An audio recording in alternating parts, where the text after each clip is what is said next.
হাই friends, কি খবৰ আপোনালোকৰ? আশা কৰিছোঁ সকলোৰে ভাল। পুনৰ এটা নতুন ভিডিঅ' লৈ মই দীপাঞ্জলি আপোনালোকৰ মাজলৈ আহিছোঁ। আজি আপোনালোকৰ লগত শ্বেয়াৰ কৰিব বিচাৰিছোঁ ৰাতি শোৱাৰ আগত আপোনালোকে কিদৰে আপোনাৰ ছালখনৰ যত্ন ল'ব। আমি ৰাতি আমাৰ ছালখনৰ যত্ন লোৱাটো খুব প্ৰয়োজন হয়, কিয়নো ৰাতি আমাৰ ছালখনে ৰেষ্টত থাকে। ৰাতি শোৱাৰ আগত আপোনালোকে মেকআপ খুব ভালদৰে ৰিমুভ কৰিব, নহ'লে আপোনাৰ প'ৰ্ছত যিবোৰ লেতেৰা জমা হৈ থাকে তাৰ ফলত ডেড স্কিনৰ লেয়াৰ জমা হ'ব, যাৰ ফলত আপোনাৰ ছালখন দেখাত ক'লা যেন লাগিব। ইয়াৰ উপৰিও মুখত খজুৱতি হ'ব পাৰে, পিম্পলছ, একনি প্ৰব্লেম হ'ব পাৰে।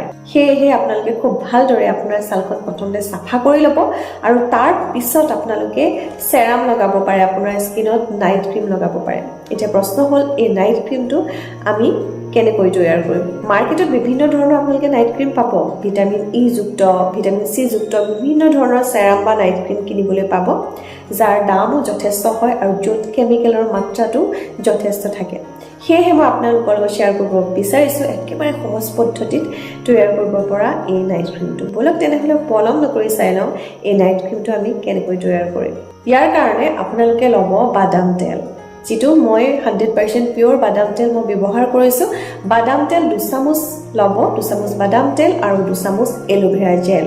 এই দুইটা বস্তু খুব ভালদৰে আপোনালোকে মিক্স কৰি ল'ব, এটা বটলত ষ্ট'ৰ কৰি ৰাখিব। যেতিয়াই আপোনালোকে মুখখন ধুব তাৰ পাছতেই এই ক্ৰীমটো ব্যৱহাৰ কৰিব। এই ক্ৰীমটো আপোনালোকে এমাহৰ কাৰণে ব্যৱহাৰ কৰিব পাৰে, একেবাৰে বেয়া হৈ নাযায়। ঘৰুৱা নাইট ক্ৰীম হিচাপে যথেষ্ট দিন আপোনালোকে এই নাইট ক্ৰীমটো ষ্ট'ৰ কৰি ৰাখিব পাৰে। আপোনালোকে ৰেগুলাৰ ব্যৱহাৰ কৰিব এই নাইট ক্ৰীমটো। যেতিয়াই আপোনালোকে ফেচ ৱাছ কৰিব তাৰ পাছতে এই নাইট ক্ৰীমটো ব্যৱহাৰ কৰিব। ফ্ৰেণ্ডছ, কেনেকুৱা লাগিলে আজিৰ এই ভিডিঅ'টো মোক কমেণ্টবোৰ ক'বলৈ নাপাহৰিব। যদি ভাল লাগিলে ভিডিঅ'টো প্লিজ লাইক কৰিব, যিমান পাৰে শ্বেয়াৰ কৰিব আপোনাৰ ফ্ৰেণ্ড চাৰ্কুলৰ মাজত। আৰু এটা নতুন ভিডিঅ' লৈ মই দীপাঞ্জলি পুনৰ আহিম আপোনালোকৰ মাজলৈ। আজিৰ ভিডিঅ'টো ইমানতে শেষ কৰিছোঁ। ধন্যবাদ।